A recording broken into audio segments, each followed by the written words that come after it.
Good morning, everyone. I hope you all are fine, doing great. Class 8 subject Social Studies, chapter Judiciary of the Civics. हमने chapter start कर लिया था. Now today's module is what are different branches of the legal system. Now we have to understand about the branches and their differentiates. उन सब के बारे में हमें पढ़ना है आज कि ये जो ब्रांचेस होती है वो कौन कौन सी होती है और अलग अलग होती है जो हमने देख तो लिया था कि कुछ ब्रांचेस जोधपुर की राजस्थान के हाई कोर्ट की जो है वो जोधपुर में है और कुछ जो है वो जयपुर में है। तो ये ब्रांचेस होती क्या है, क्या डिफरेंसेस होते हैं इनमें, हमें ये देखना है। ये branches, 2 types of branches we have to see. Look at the following table. अभी हम एक टेबल देखेंगे, उसमें देखना some of the significant differences between criminal and civil law.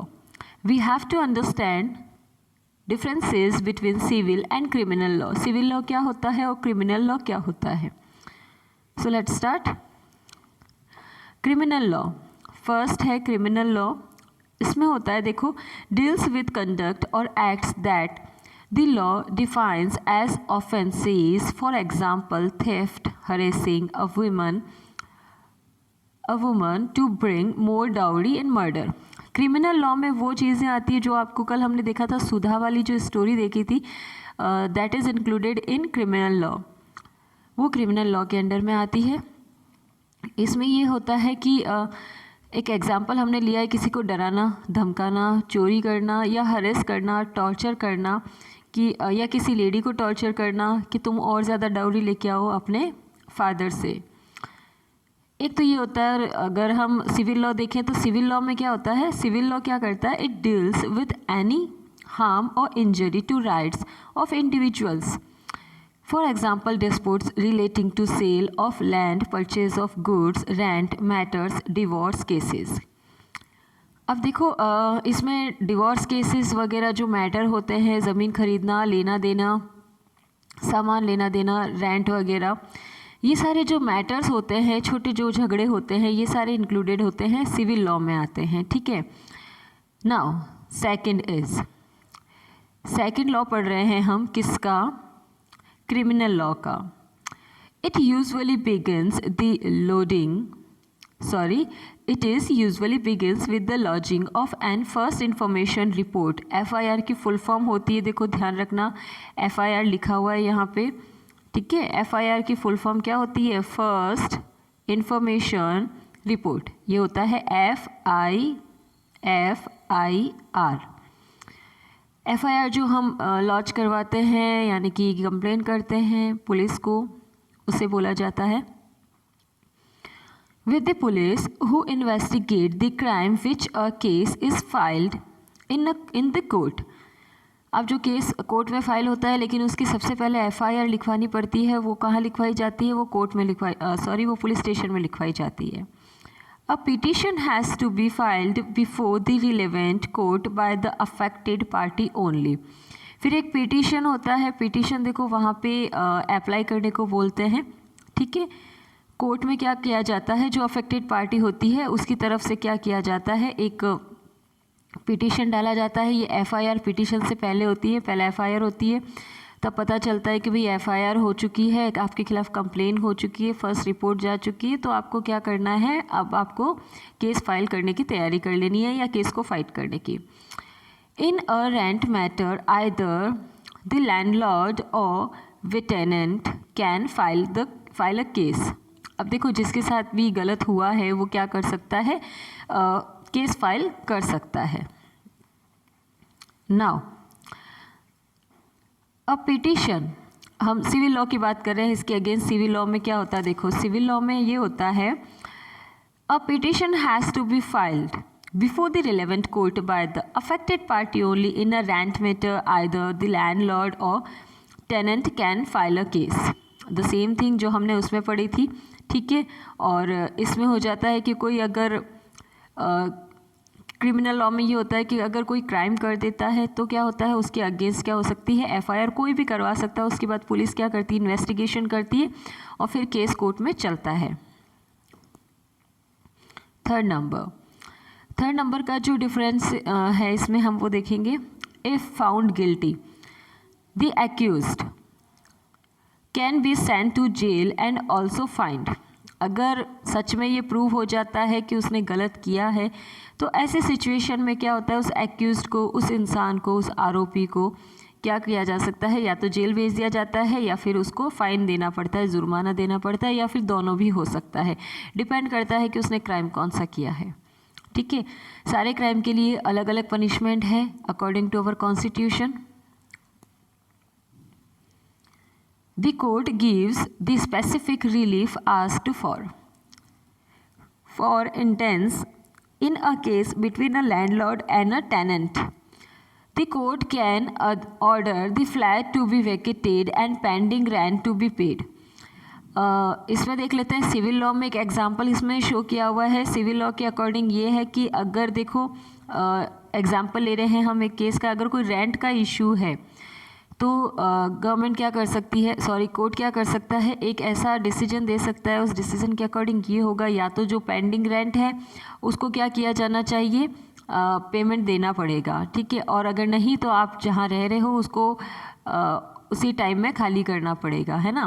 मान लो अगर कोई घर लेके रह रहा है रेंट पे और अगर वो पे नहीं कर रहा है तो लैंडलॉर्ड क्या कर सकता है, अगर कोर्ट में केस फाइल करता है उसके अगेंस्ट, तो रिज़ल्ट ये निकलेगा या ऑर्डर ये दिया जाएगा उसको, जो भी रेंट पे रह रहा है उस पर्सन को, कि या तो उसे क्या करना पड़ेगा, रूम को खाली करना पड़ेगा, घर को, या फिर उसे जितना पेंडिंग वो उसका रह रहा है रेंट ड्यू पड़ा है वो सारा पेमेंट देना पड़ेगा। So now this is another table, एक और टेबल है इसमें, आप देख लेना। इसमें आपको कुछ नहीं देखना है, इतना ज़्यादा फिल करने की ज़रूरत नहीं है। आपको सिर्फ ब्रांच के बारे में बताना है।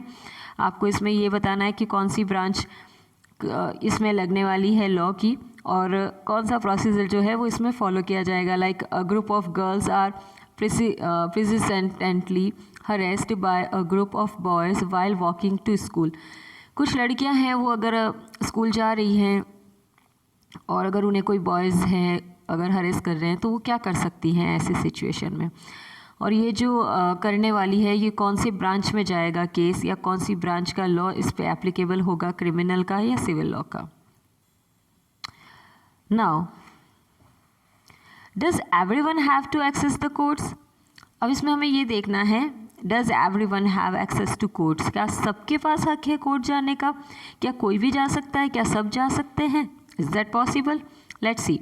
Courts are accessible to all citizens of India. Any person can move to court if his fundamental rights have been violated. इसमें बात की जा रही है कि हाँ कोई भी जा सकता है बट उसके साथ कुछ गलत होना चाहिए। हम अपनी मर्ज़ी से नहीं जा सकते कि आज मन कर रहा है कोर्ट चलें तो चले गए, है ना, ऐसा नहीं होता है। अगर आपके साथ कुछ गलत हुआ है, इनजस्टिस हुआ है, आपके राइट्स जो है फंडामेंटल राइट्स उनको छीना गया है, तो आप ऐसा कोई एक्शन जो है वो ले सकते हैं। Now but the reality is somewhat different. For a large section of the society it is almost impossible to approach a court. Court proceeding take very long time and lot of paperwork and money is required for that. इसमें बताया जा रहा है देखो court जाना आसान नहीं है। अगर आप कोर्ट जाना चाहते हो तो आपके पास में एक तो सबसे बड़ी बात है पेशेंस होना चाहिए, ठीक है। उसके अलावा आपके पास में मनी होनी चाहिए, टाइम होना चाहिए, बहुत सारा पेपर वर्क होता है, बहुत सारे पैसे खर्च होते हैं, बहुत टाइम अपना चला जाता है, ठीक है।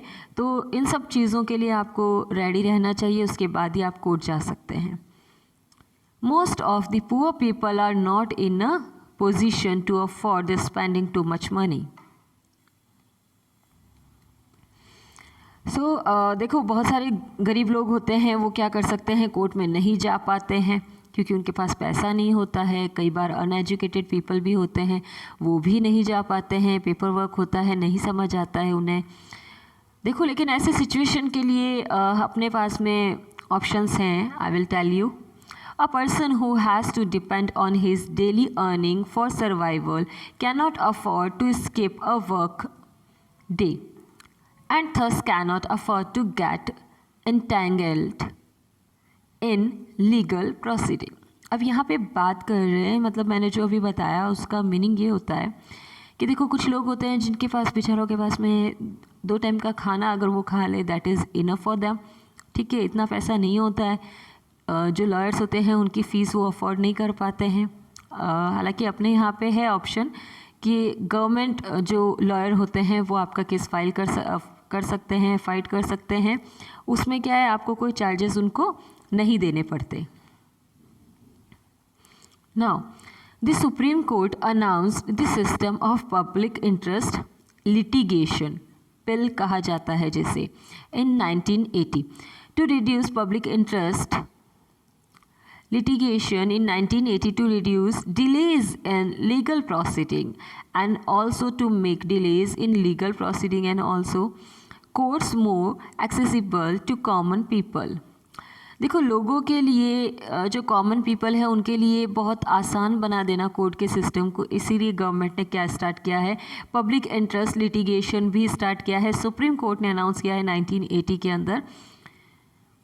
Any organization or individual can file a appeal on behalf of a person. इसका मीनिंग ये होता है कि अगर किसी आदमी के साथ गलत हुआ है ना, अगर वो फाइल नहीं कर पा रहा है तो आप उसके बिहाफ पे क्या कर सकते हो, केस फाइल कर सकते हो. That is the meaning of the pill. Now whose fundamental rights had been violated, अगर कोई ऐसा है जिसके फंडामेंटल राइट्स को छीना गया है, जिसके साथ गलत हुआ है. To simplify the procedure of pill, the court made a provision that even a letter or telegram addressed to a high court or the Supreme Court. मतलब ये है, अगर कोई इंसान खुद, अगर उसके राइट्स जो हैं उनको छीना गया, फंडामेंटल राइट्स जो कि कॉन्स्टिट्यूशन में दे रखे हैं हमारे, अगर उन राइट्स को अकॉर्डिंग टू आर्टिकल 21 सबको खाने का भी हक है, अगर किसी को खाना भी नहीं मिल पा रहा है उसमें भी क्या है, रिस्पॉन्सिबिलिटी किसकी बनती है, गवर्नमेंट की बनती है. तो क्या किया जा सकता है, ये केस भी फाइल किया जा सकता है. Now many controversial issues had been solved through PILs. अब बहुत सारे ऐसे इश्यूज होते हैं जिनको क्या किया जा सकता है, पिल के थ्रू सॉल्व किया गया है और आगे भी किया जा सकता है. ठीक है, क्यों किया जा सकता है, देखो लोग गरीब होते हैं, अनएजुकेटेड होते हैं, अननोन होते हैं, उन्हें नहीं पता क्या करना चाहिए, कैसे करना चाहिए, क्या प्रोसीजर है. So they can take help from others, वो दूसरों से क्या कर सकते हैं, हेल्प ले सकते हैं. तो इससे क्या हो सकता है, बहुत सारे ऐसे कंट्रोवर्शियल जो इश्यूज़ होते हैं उनको सॉर्ट आउट किया जा सकता है. Now even the mid day meal scheme to provide free lunch to poor children in government schools could become a reality due to pill. अब देखो हमारे पास में एक एग्जांपल है इसका, मिड डे मील का. क्योंकि लोगों के पास खाना भी नहीं होता है तो मिड डे मील मतलब छोटे छोटे बच्चों को भी भूखा रहना पड़ता है बेचारों को. तो उनके लिए ये ऐसी सिचुएशंस जो फेस करनी पड़ रही है इस एज में, जबकि वो अर्निंग नहीं कर सकते, they are not capable to earn money. तो अपनी लाइफ को सर्वाइव करने के लिए गवर्नमेंट ने क्या किया, मिड डे मील स्कीम जो है वो स्टार्ट की. ठीक है, और इसके स्टार्ट करने के बाद में लोगों को क्या मिलता है, स्कूल में ही बच्चों को खाना दे दिया जाता है. ठीक है, गवर्नमेंट स्कूल्स में ये फैसिलिटी है. Now article 21 which guarantees fundamental rights to life. Article 21 जो है according to constitution it means everyone has to right to food, सबको हक है खाने का. ठीक है, now fundamental right to life and said that providing mid day meal to needy children would protect the fundamental rights to life according to the Constitution of India. Now see, Indian constitution के according सबको हक है खाना खाने का. इसका मतलब ये नहीं है कि आप वेल फैमिली से बिलोंग करते हैं और उसके बावजूद आप अगर आज रात भूख लग रही है और आई वांट पिज़्ज़ा और आप गवर्नमेंट के अगेंस्ट चले जाएं और बोले नहीं मुझे तो केस फाइल करना है क्योंकि मुझे खाना नहीं मिल रहा, ऐसा नहीं होता है ना। ये सिचुएशन जो है या ये पिल इस तरह की जो फैसिलिटीज़ प्रोवाइड करवाता है, मिड डे मील करवाता है, ये नीडी बच्चों के लिए होता है जो रियल में डिज़र्व करते हैं, रियल में डिज़र्विंग कैंडिडेट हैं या डिज़र्विंग पर्सन्स हैं, जो जिनको सच में हक है ये सब लेने का। गवर्नमेंट की सारी स्कीम्स की फैसिलिटीज़ इन्हीं लोगों के लिए बनाई गई है जो लोअर क्लास जो होती है उनसे भी ज़्यादा नीचे अपनी लाइफ को जीते हैं। For common people access to court is like access to justice and the system of PIL has provided access to justice to many people. एक कॉमन इंसान भी ये सारे जो पिल वगैरह हैं इनकी इस्तेमाल कर सकता है।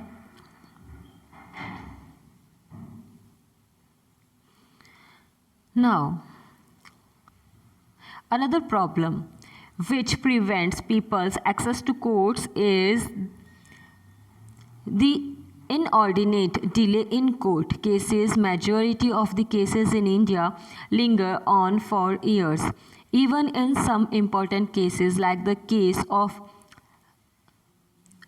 former Prime Minister Mr. Rajiv Gandhi, it took almost 10 years for the legal system to reach a decision. There is an old saying, justice delayed is justice denied. अगर जस्टिस लेट होता है, अगर न्याय देरी से होता है तो फिर वो न्याय हुआ ही नहीं। जस्ट बिकॉज देखो अगर टाइम पे अगर कोई चीज़ नहीं मिलती है तो फिर बाद में मिलने का उसका कोई मतलब नहीं रहता है। तो राजीव गांधी ने ये चीज़ बताई थी, ठीक है। Now, however, in spite of this, there is no denying that the judiciary has played a crucial role in democratic India. India में जुडिशरी का बहुत बड़ा रोल है क्योंकि इंडिया जो है वो एक डेमोक्रेटिक कंट्री है, और जब डेमोक्रेटिक कंट्री है तो यहाँ पे बहुत ज़्यादा ज़रूरत है। किस चीज़ की ज़रूरत है? यहाँ पे ज़रूरत है राइट्स की, उनको प्रोटेक्ट करने की, जुडिशरी की। एक इंडिपेंडेंट जुडिशरी सिस्टम होना चाहिए, एक स्ट्रॉन्ग जुडिशरी सिस्टम होना चाहिए जो अच्छे से जज कर सके और डिसीजंस दे सके। The members of the Constituent Assembly had quite correctly invented a system of courts with an independent judiciary as a key feature of our democracy. Independent judiciary जो है उसको एक तरह से की फीचर माना जा सकता है किसका? हमारी डेमोक्रेसी का। So that is all about the chapter. Now we have to see the new chapter and the next video we will continue. Till then, take care of yourself and thank you for the watching.